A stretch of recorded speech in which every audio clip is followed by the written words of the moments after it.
Hello what's up दोस्तों, कैसे हैं आप सभी। एक बार फिर करियर भाई में मैं सिद्धार्थ आप सभी का बहुत बहुत स्वागत करता हूं। दोस्तों आज हम बात करने वाले हैं कि आखिर ये 4 सेंटेंस कवर लेटर क्या होता है और कवर लेटर्स क्यों ज़रूरी होते हैं, उसके अंदर क्या लिखना चाहिए।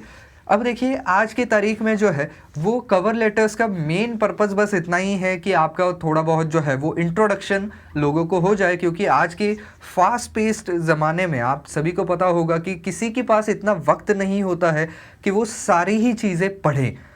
तो कई बार क्या होता है कि यहाँ पर एप्लीकेशन ट्रैकिंग सिस्टम भी लगाई जाती है जो कि कंप्यूटराइज सिस्टम होती है। इसके अलावा यहाँ पर जो है वो कोई भी अगर बड़े कंपनी के रिक्रूटर्स हैं तो उनको दिन के हज़ारों ईमेल्स आते हैं।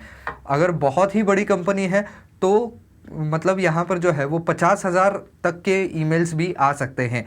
तो इतने ईमेल्स खोल के देखना ये उनके लिए काफ़ी ज़्यादा मुश्किल काम हो जाता है, और हर एक ईमेल को उतने ज़्यादा प्रिसीजन से पढ़ना, हर एक वर्ड टू वर्ड पढ़ना ये बहुत ज़्यादा मुश्किल होता है। इसकी वजह से कवर लेटर बहुत ज़्यादा मायने रखता है।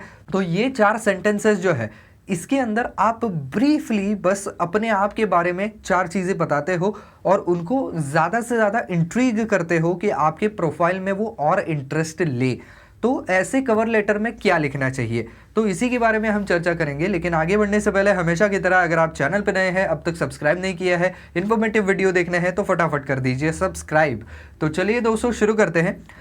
तो जैसा कि मैंने पहले कहा कि इसके अंदर आपकी इंट्रोडक्शन होनी चाहिए, तो ऑब्वियसली इसके पहले पैराग्राफ के अंदर जो है वो आप आपका नाम बताएंगे, और अगले ही पैराग्राफ के अंदर जो है ये बहुत ज़्यादा इंपॉर्टेंट पैराग्राफ हो जाता है। तो इसके अंदर जो है वो आप लिखेंगे डियर सर मैडम, ये आप पहले लिखेंगे my name is so and so, I am writing this mail or cover letter to inquire about so and so position at your esteemed organisation.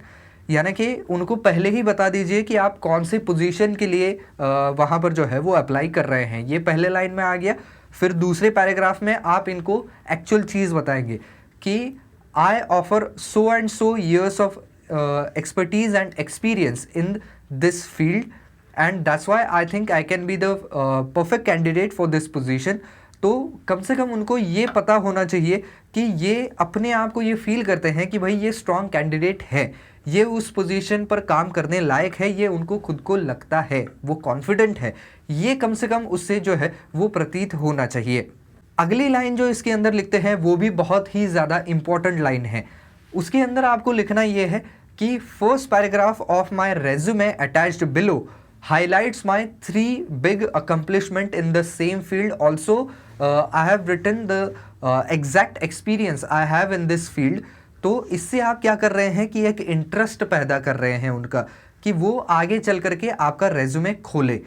और चाहिए तो आप आपका जो कवर लेटर है इसके अंदर 2-4 कीवर्ड्स का भी इस्तेमाल कर सकते हैं। अब ऑब्वियसली आप जब लिखेंगे दूसरे पैराग्राफ में कि I offer so and so years of expertise and experience in so and so field, तो ये जो फील्ड है वो एग्जैक्टली वैसे ही लिखना है जैसे कंपनी ने अपने टाइटल में लिखा हुआ है।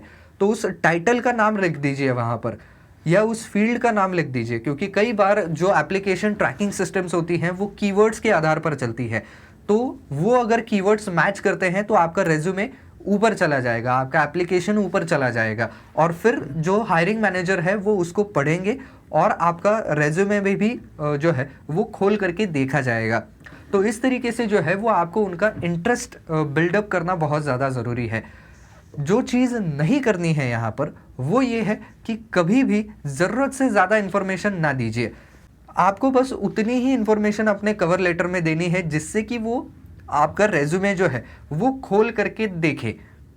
बस जो कैच लाइन है कि भाई हम मान लीजिए मैं कहीं अप्लाई कर रहा हूँ, तो मैं क्या लिखूँगा कि मेरे पास वीडियो होस्टिंग करने का 6 साल का एक्सपीरियंस है, 7 साल का एक्सपीरियंस है, और मैं इस कंपनी में काम कर चुका हूँ, इतना ही बस।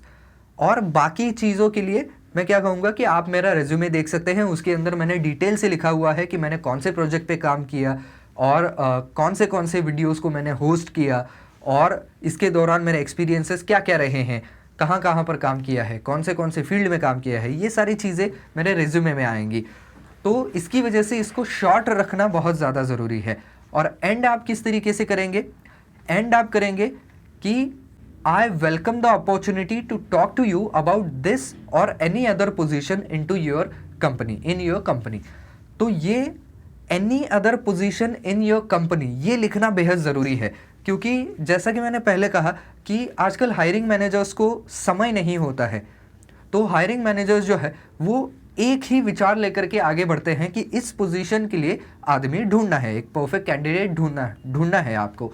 लेकिन आप उनके दिमाग में ये भी आइडिया दे सकते हैं कि आप न तो केवल इस पोजीशन के लिए बल्कि कोई और भी पोजीशन आपके कंपनी में है उसके लिए भी इंटरेस्टेड है। तो वो उस तरीके से भी सोचेंगे कि हाँ भाई, इसको मैं शायद इस पोजीशन के लिए हायर नहीं कर पाऊंगा, लेकिन और किसी पोजीशन के लिए ये फिट हो सकता है क्या, इसके एक्सपीरियंस को देखते हुए और किसी पोजीशन पर ये काम कर सकता है क्या। तो ये आइडिया आप ही को उनको देना पड़ेगा, वो खुद से उनके दिमाग में नहीं आएगा। इसकी वजह से ये लास्ट लाइन भी बहुत ज़्यादा इंपॉर्टेंट है।